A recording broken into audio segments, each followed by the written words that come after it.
नमस्कार। मैं वीके शास्त्री अपने चैनल के माध्यम से आप सभी दर्शकों का बहुत बहुत स्वागत करता हूं।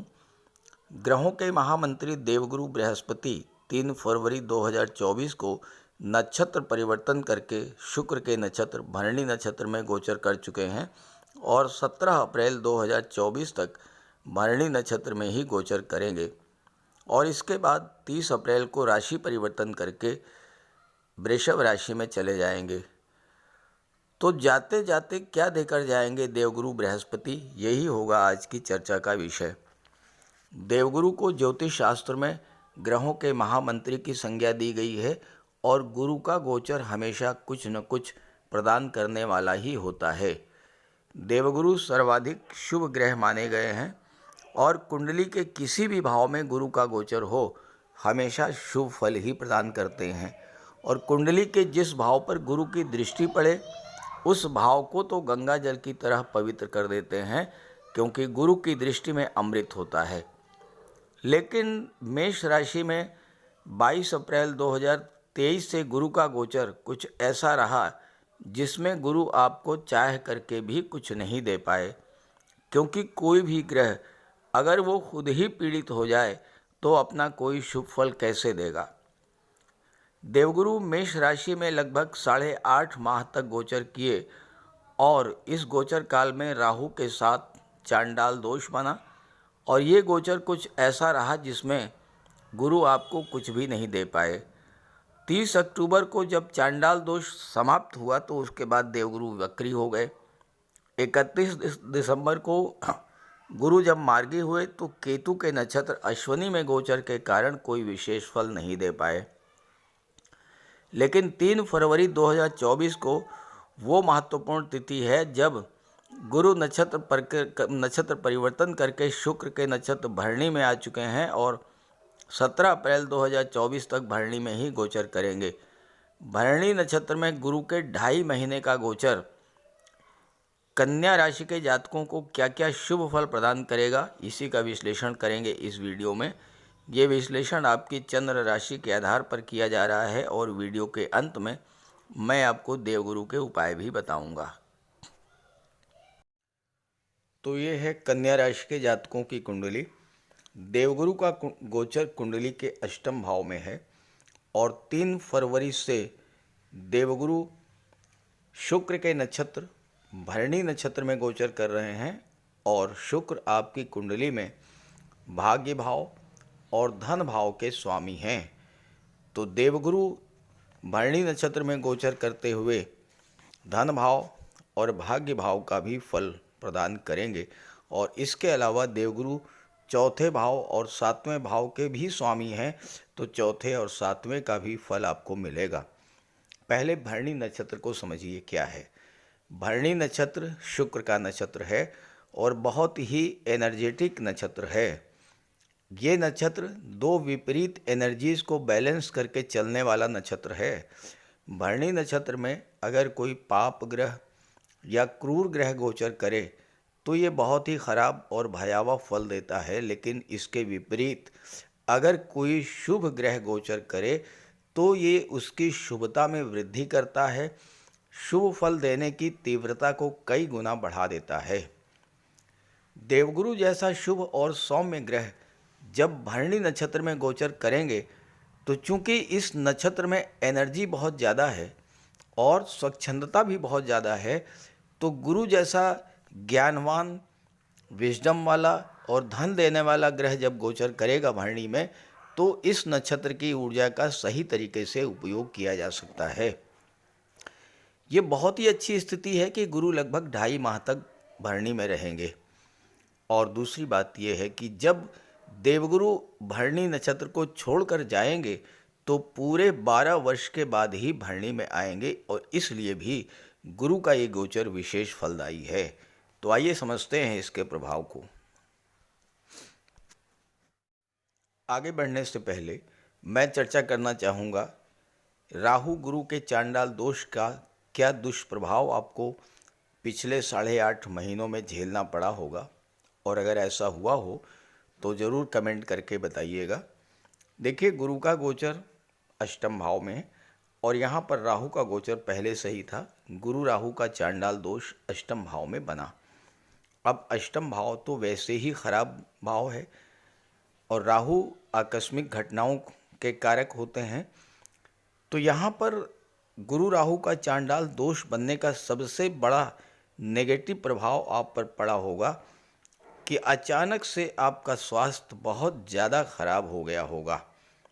कोई ऐसी बीमारी जो लंबे समय तक आपको पीड़ा दे, इस तरह की बीमारी ने आपको परेशान किया होगा। और चूंकि गुरु राहु का प्रभाव 12वें भाव पर भी था, तो हो सकता है कि आपको हॉस्पिटलाइज भी होना पड़ा हो। पैतृक संपत्ति को लेकर किसी न किसी तरह का विवाद जरूर हुआ होगा, क्योंकि गुरु राहु की दृष्टि चौथे भाव पर थी, तो चौथे भाव के भी नकारात्मक फल आपको मिले होंगे। गुरु राहु की दृष्टि चांडाल दोष का प्रभाव धन के भाव पर और 12वें भाव पर था, तो खर्चे आपके नियंत्रण के बाहर और आपकी जो बचत, आपकी जो सेविंग्स थी, आपका जो बैंक बैलेंस था, वो धीरे धीरे समाप्त होने लगा होगा। अचानक से आपको धन हानि भी हुई होगी। कमेंट करके बताइएगा अगर ऐसा आपके साथ हुआ हो। किसी न किसी तरह से धन का नुकसान, धन की हानि इस गोचर काल में ज़रूर हुई होगी। और साथ ही साथ चूँकि दूसरा भाव वाणी का होता है और दूसरे भाव पर चांडाल दोष का प्रभाव होने के कारण आपकी वाणी में कटुता आई होगी, वाणी आपकी दूषित हुई होगी और उसके कारण परिवार के लोगों के साथ आपका तनाव बढ़ा होगा। चौथे भाव पर चांडाल दोष का प्रभाव होने के कारण भूमि भवन प्रॉपर्टी को लेकर के भी समस्याएं आई होंगी और माता के स्वास्थ्य में बहुत गिरावट देखने को मिली होगी। हो सकता है कि माता के साथ संबंध भी खराब हुए हों और ये भी हो सकता है कि आपको अपनी मातृभूमि छोड़ करके किसी दूसरे शहर में जाना पड़ा हो। चूँकि 12वें भाव पर चांडाल दोष का प्रभाव था, विदेश संबंधी कार्यों, विदेशी व्यापार, विदेश में उच्च शिक्षा, ये सब प्रभावित हुए होंगे।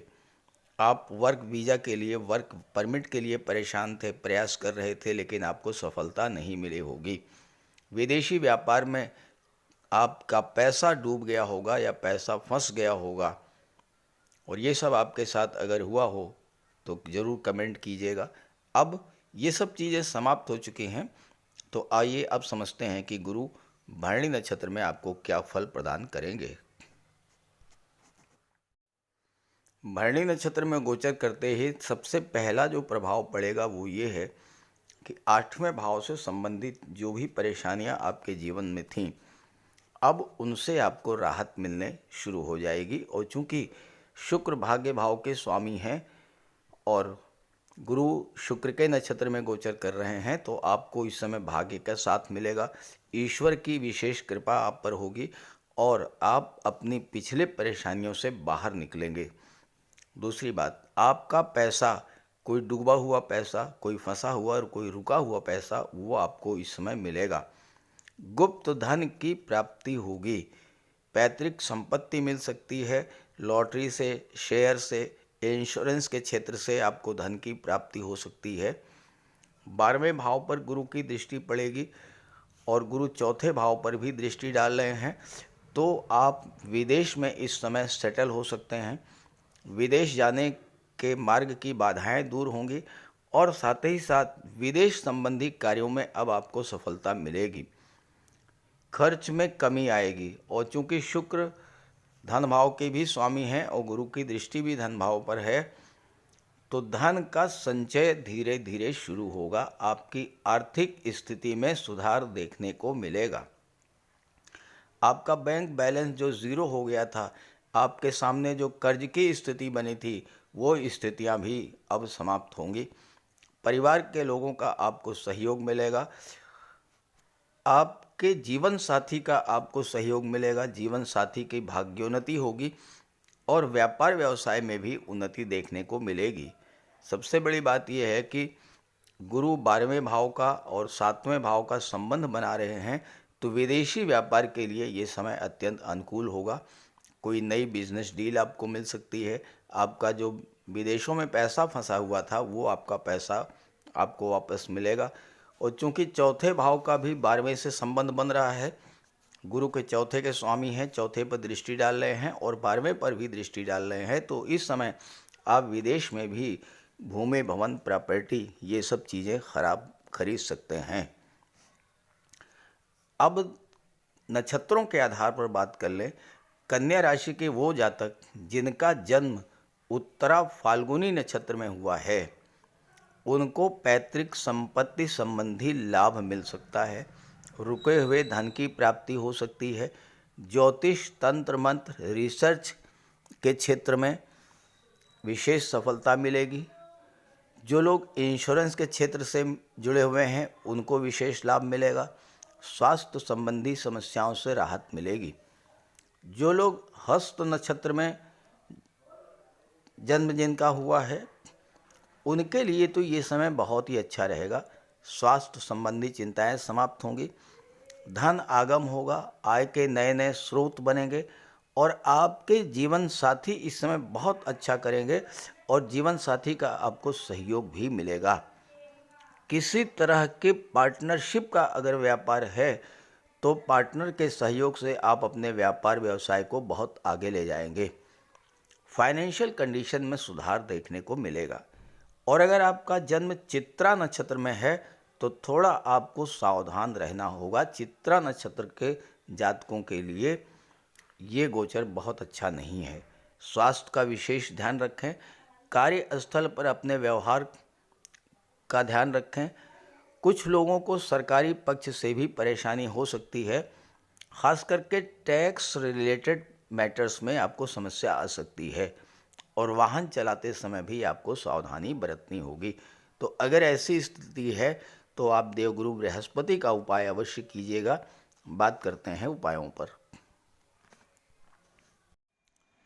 कुंडली में देवगुरु बृहस्पति का बहुत ही महत्वपूर्ण स्थान है, क्योंकि देवगुरु कुंडली के पंचम और नवम भाव के कारक होते हैं। पंचम भाव से संतान का विचार किया जाता है, शिक्षा का विचार किया जाता है और नवम भाव से भाग्य का विचार किया जाता है।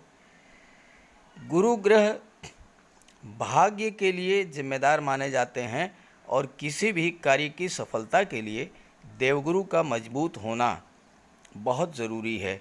जब कुंडली में देवगुरु मजबूत होते हैं तो भाग्य का साथ मिलता है। जिस काम में हाथ डालते हैं वो सफल होता है। विवाह समय से होता है। शिक्षा अच्छी मिलती है। गुरु की कृपा रहती है। धन की प्राप्ति होती है। तो देवगुरु के लिए कुछ उपाय बताने जा रहा हूँ। उपाय ज़रूर कीजिएगा। अगर आपकी जन्म कुंडली में गुरु कमज़ोर स्थिति में है तो आपको गुरुवार का व्रत करना चाहिए। स्नान करते समय जल में आधा चम्मच हल्दी डालकर स्नान करें। स्नान के बाद पीले रंग के वस्त्र धारण करें और साथ ही साथ केसर या हल्दी का तिलक लगाएं और गुरुवार के दिन भगवान विष्णु की उपासना करें। घर में केले का एक वृक्ष लगा लें, उसकी पूजा करें, उसकी सेवा करें। भोजन में चने के बेसन, चीनी और घी से बने लड्डू का सेवन करें और अपनी क्षमता के अनुसार पीले वस्त्र, हल्दी, शहद, धार्मिक पुस्तकें, इन सब का दान कर सकते हैं। अगर गुरु ग्रह कमज़ोर है तो पुखराज धारण करें, लेकिन इसके लिए किसी योग्य ज्योतिषी की सलाह ले लें। माता पिता, गुरु और बुज़ुर्गों का सम्मान करें, उनकी देखभाल करें और उनका आशीर्वाद प्राप्त करें। साफ सफाई रखें, गुरु की सेवा करें और दही और चावल गरीबों को खिलाएं। किसी गरीब को, किसी दिव्यांग व्यक्ति को भोजन कराएं। किसी वृद्धाश्रम में जाकर के वृद्धों के साथ कुछ समय बिताएं, उनकी समस्याओं को जानें समझें। कोई ज़रूरी नहीं है कि आप धन से ही सहायता करें, तन और मन से भी आप मदद कर सकते हैं दूसरों की, और ऐसा करने से देवगुरु अत्यंत प्रसन्न होते हैं। और जब देवगुरु बलवान होंगे तो आपको पूरा लाभ मिलेंगे। तो ये उपाय करके देखिएगा, लाभ होगा। कमेंट करके बताइएगा ताकि आपके साथियों को भी इसका लाभ मिल सके। नमस्कार।